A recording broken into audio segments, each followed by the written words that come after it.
with my husband, and we were stationed Fort Drum, New York, and it was cold, and all I saw were pregnant women. I mean, we went into the mall, it was cribs and strollers, and so it's like When they came back home, somebody told these soldiers that when you get you ready got to on get mute, babe. deployed, go on and get your wife set up so that she'll be at home good and pregnant and waiting on you when you get That back. that So that don't stop. You know that don't stop some of them. Especially you were at drum. I was at drum. I was at drum too, and Bean can verify that.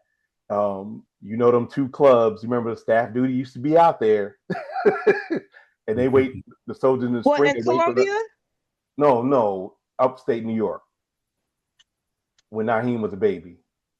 Oh, well, yeah, okay. I don't remember the names of it. I know we got shot at a couple of times. But um, like I said, at drum, most of them waited for the Canadian horde to come down. So those big those Alabaster Annies that were high calorie would come down, and that's what the infantrymen wanted. So the wives didn't go out as much on drum, but they were there though. I agree with you. I was like I said, I've been in the frozen chosen. You still got your hand up. You still got something to say?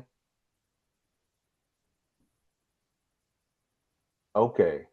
The next part of the question was, what role does faith play in gaining and maintaining a relationship?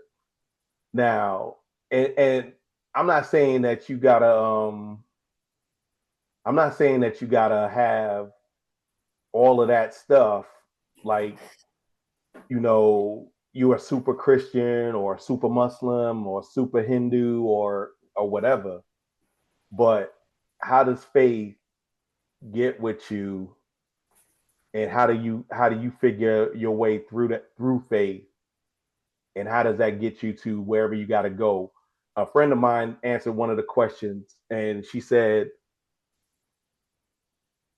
faith plays a role that two people involved wanted to play. I hate to be cliche, but it goes back to being equally yoked. That applies to morals and core values.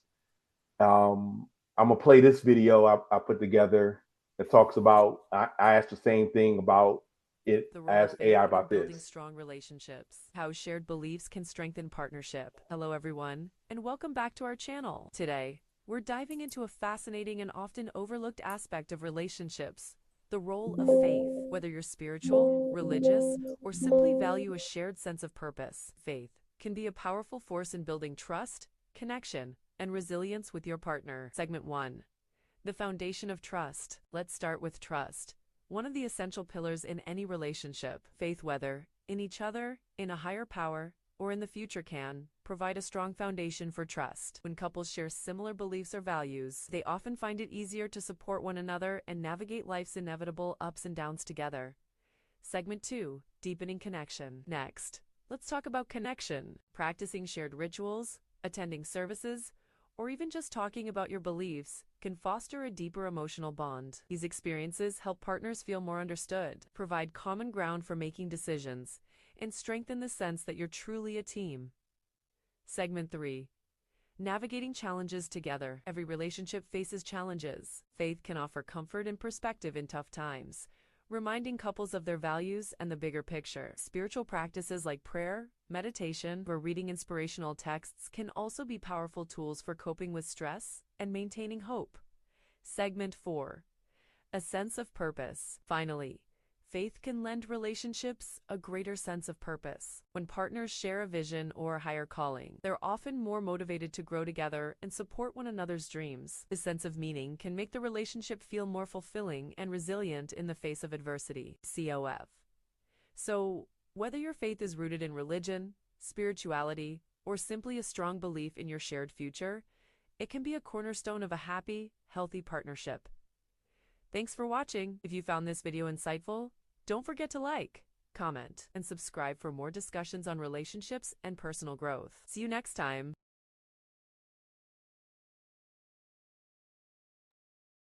I tell you, AI can do a lot of good stuff, a lot of stuff. I'm gonna go to Apple. Apple, what do you think about faith? I kind of agree with what I think it was some. Um, you have to be evenly yoked.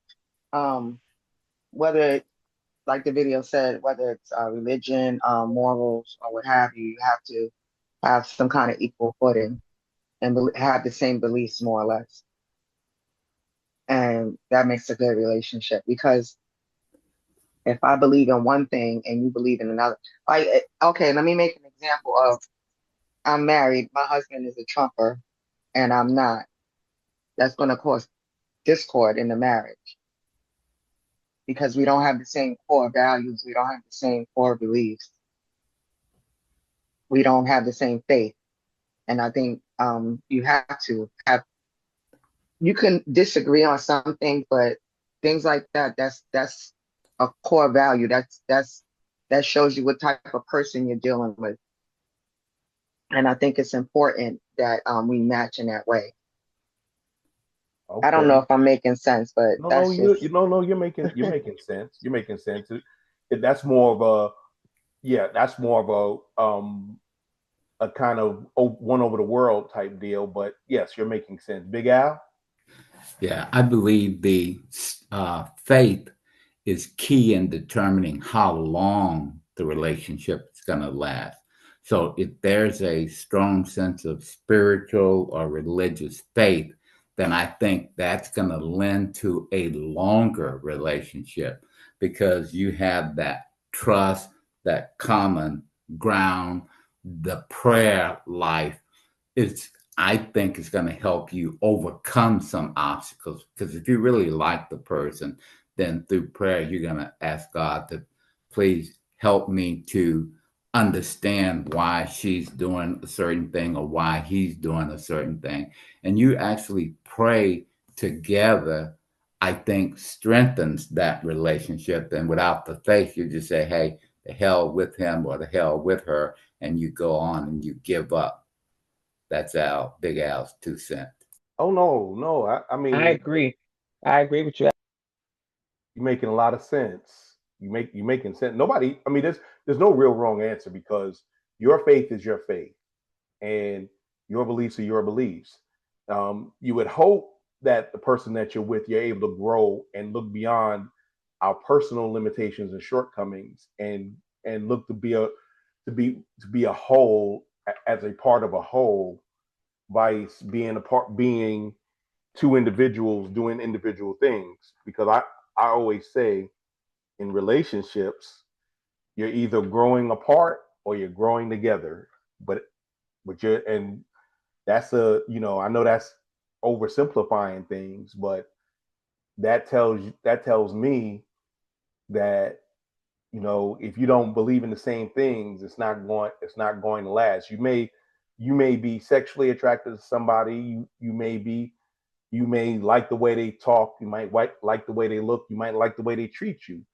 But overall, if are they good for you and are they good to you? If they're good to you but not good for you, you're going to have issues because you're not thinking. It's like what Apple was saying. Um, yeah, they treat me well, but overall, I can't deal with the fact that they follow the president unequivocally and the president can't do any wrong. If they're good to you, they're good for you and not good to you, then that person really good to you? Or is that person really good for you if they're not good for you and to you?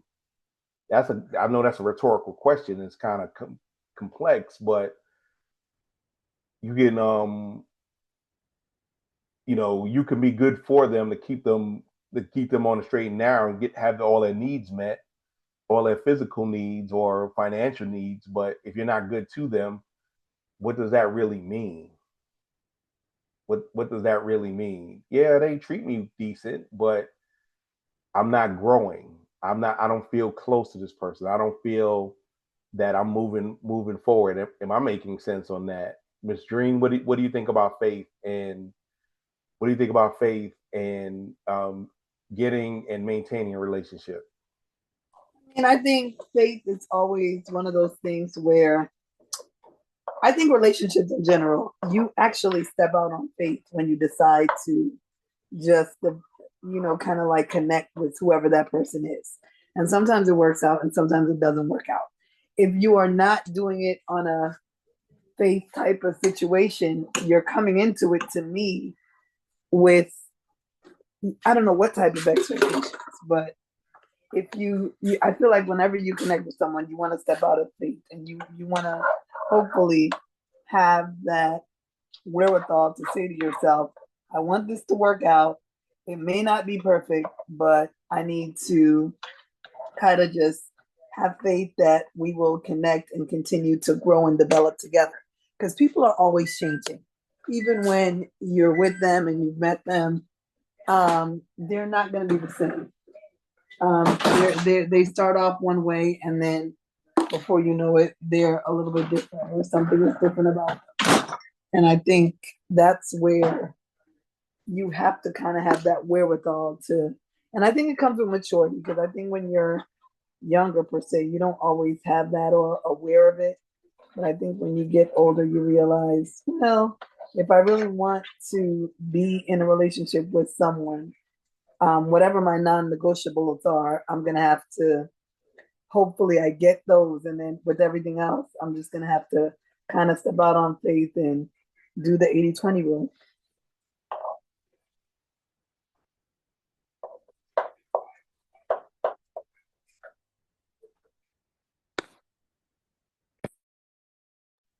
What do you think, DJ Dabs? I gotta be smarter than the equipment. I was talking, y'all was on mute. Oh, my headphone just went out. No, it's working. It's working. No, I can't hear that. Can you hear me? I can hear you. Oh, okay. I can't hear him. I can't hear I was on mute. Very good. So much. Can you hear him talking to you now? Yeah, it's on my computer. My headphone went out. So yeah, I was just sitting here thinking, about that. I don't know about the whole. I guess it really depends on, how you and your partner put yourself. Because I do know a couple of people who, being brought up on the other side of the aisle, and in the same household. So there's things that you can not agree upon, but you can work it out and make something happen.